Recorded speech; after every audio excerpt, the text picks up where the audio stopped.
सतीश, मैं माँ बनने वाली हूँ। तुमने कहा था तुम अपने घर वालों से बात करोगे। मैंने तुम्हारा हर गलती में साथ दिया, पर तुमने क्या किया? तुमने मुझे कहीं का नहीं छोड़ा। अगर तुम अभी नहीं आए तो मैं पुलिस को तुम्हारे बारे में सब सच बता दूंगी। तुम्हारा दिमाग खराब हो गया क्या? मैंने तुम्हें बोला था अबॉर्शन करवा लो, तुमने नहीं करवाया।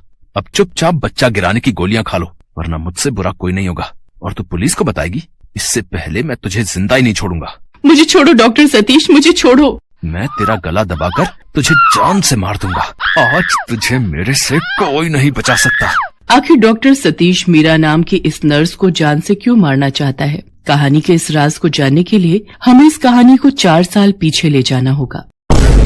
ये रात की दवाई ले लीजिए, आपको आराम की नींद आएगी। जीती रहो बेटी, खुश रहो। सिस्टर, आपको डॉक्टर सतीश अपने केबिन में बुला रहे हैं। अच्छा, मेरी ड्यूटी ओवर हो गई है, मैं घर जा रही हूँ। बाय। ठीक है, बाय। मीरा सतीश के केबिन में जाती है। कहाँ रह गई थी?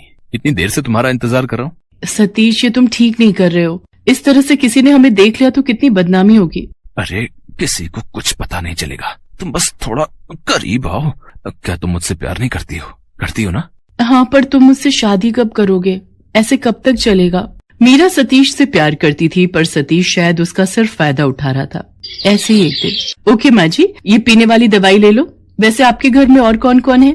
मेरा बेटा बहू तो कब के छोड़कर अलग रहने चले गए। पति का कुछ साल पहले ही देहांत हो गया। अब उनकी पेंशन से ही अपना गुजर बसर करती हूँ। माँ जी चिंता मत कीजिए, मैं भी तो आपकी बेटी की तरह हूँ। आज आपका बीपी ज्यादा आया है, इसलिए मैंने आपको दवाई दे दी है। आराम से सोना, और किसी भी चीज की जरूरत हो तो ये घंटी दबा देना, मैं आ जाऊंगी। उस बूढ़ी औरत को दवाई देकर मीरा रिसेप्शन पर आकर बैठ जाती है। कुछ देर बाद सतीश उसे अपने केबिन में बुलाता है। इतनी देर क्यों लगा दी आने में? 36 नंबर बेड के पेशेंट की तबीयत आज ठीक नहीं है। उनका बीपी बढ़ा हुआ आया है, इसलिए उन्हें दवाई दे रही थी। मीरा, तुम्हें क्या लगता है ये बूढ़ी और कितने दिन जिंदा रहेगी?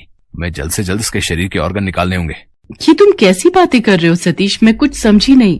मीरा, तुम नहीं जानती ऑर्गन कितने महंगे बिकते हैं। मेरी आज ही विदेश की एक डॉक्टर से बात हुई है। अगर हम मरीजों के ऑर्गन बेचने का काम शुरू कर दें तो हम कुछ ही दिनों में करोड़पति बन जाएंगे, करोड़पति। छी सतीश, ये कैसी बेहुदा सोच है तुम्हारी? तुम एक डॉक्टर होकर ये सब बोल रहे हो। मैं इस काम में तुम्हारा साथ कभी नहीं दूंगी, और तुमने अगर ऐसा करने की कोशिश की तो मैं कुछ भी कर सकती हूँ। अरे अरे मैं तो मजाक कर रहा था मेरी जान। अच्छा गुस्सा मत करो, इधर तो आओ। इतनी देर में मीरा को रिसेप्शन पर बजने वाली घंटी की आवाज आती है। सतीश, लगता है किसी मरीज को कोई परेशानी है, मैं अभी उनके पास से होकर आती हूँ। मीरा दौड़कर मरीज के पास जाती है। उस महिला की हालत बहुत खराब थी। डॉक्टर सतीश,